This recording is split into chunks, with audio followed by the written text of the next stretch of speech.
Je suis Yellow Lemaître, donc originaire de Rennes, papa de 2 enfants adorables.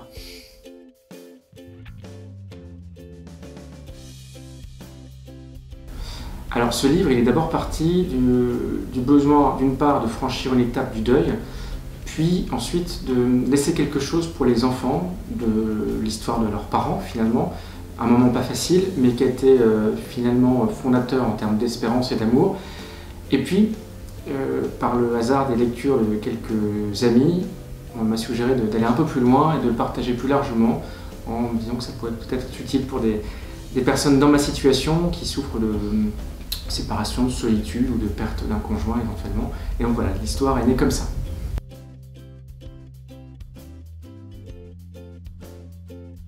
Plusieurs choses. Déjà, le fait de voir mon épouse qui luttait chaque jour finalement, elle-même avec ses propres questions, ses propres nuits de la foi aussi, il faut dire les choses assez franchement, face à la douleur, face à la perspective peut-être d'une fin terrestre un peu prématurée. Et donc voir son témoignage, la façon dont elle a eu confiance malgré tout, elle a toujours fait le choix de l'amour, le choix de la confiance en Dieu. Je ne pouvais pas du coup moi-même laisser tomber, c'était impossible. Et puis il y avait quand même quelque chose d'assez fort, il y avait la vie aussi qui était là, la vie à travers les enfants, ce fruit de l'amour, ce fruit qui dure encore aujourd'hui, qui laisse quelque chose de nous deux. Et puis je trouve qu'il y avait quelque chose de l'ordre de la conversion, que j'évoque aussi d'ailleurs dans le livre.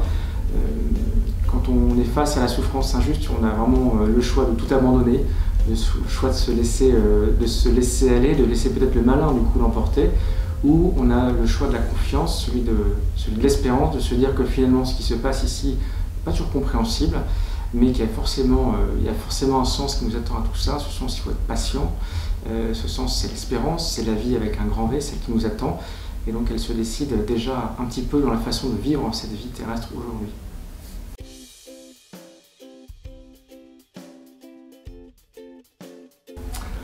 Alors oui, c'est assez compliqué. Je ne vais pas mentir en disant qu'on pourrait se dire qu'il faut se donner des rendez-vous réguliers avec Dieu, dans la prière. Ça n'a pas été si simple que ça.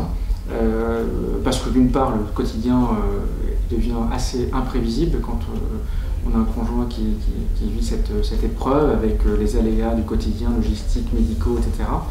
Et puis le moral qui n'est pas toujours au beau fixe, loin de là.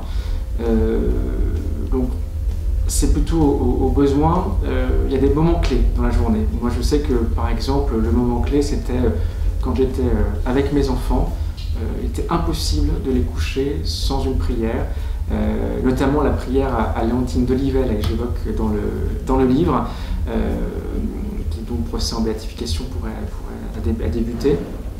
C'était une façon finalement de se créer au moins ce rendez-vous-là, et qui parfois portait du fruit de façon assez inattendue, soit parce qu'on avait quelque chose à dire sur le cœur spontanément, souvent c'est les enfants, notamment ma fille, qui avait alors 5 ans, qui m'obligeait finalement à quelque chose, à aller chercher un peu plus loin, plus haut. Elle a trouvé le sens notamment à tout ce qui nous arrivait. C'est elle qui m'a aidé en tout cas à interpréter les choses, par la prière notamment, surtout une prière en famille, en me disant notamment papa, je pense que la maladie de maman c'est le diable en fait, et donc c'est le mal qui fait du mal à maman, c'est le diable qui fait du mal à maman. Je me dis peut-être que c'est ça, peut-être qu'il y a quelque chose qu'il faut qu'on discerne ensemble, qu'on prie, qu'on arrive à éloigner finalement cette fameuse couple qui s'invitait parfois chez moi, bien souvent chez mon épouse, pour nous aider en tout cas à dire non, je n'en veux pas.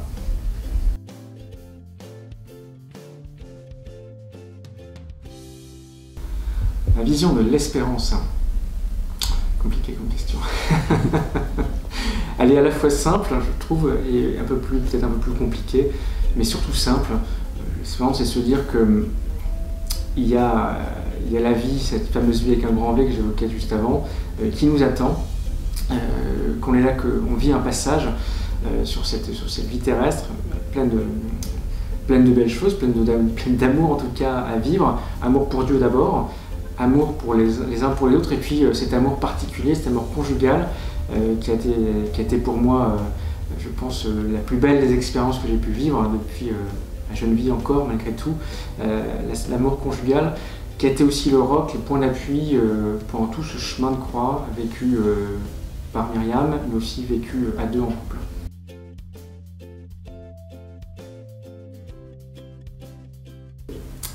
Alors, ma prière préférée, c'est la prière au Sacré-Cœur de Jésus, de Marguerite Marie Alacoque, prière qui est devenue préférée. Elle a un sens notamment par rapport à ce qui a été vécu, par rapport à l'épreuve. Je l'évoque d'ailleurs dans le livre.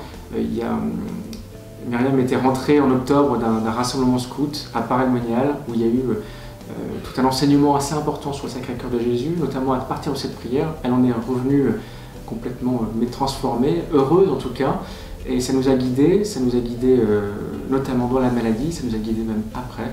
C'est d'ailleurs la prière qui figurait sur le signet qui était remis le jour de ses obsèques.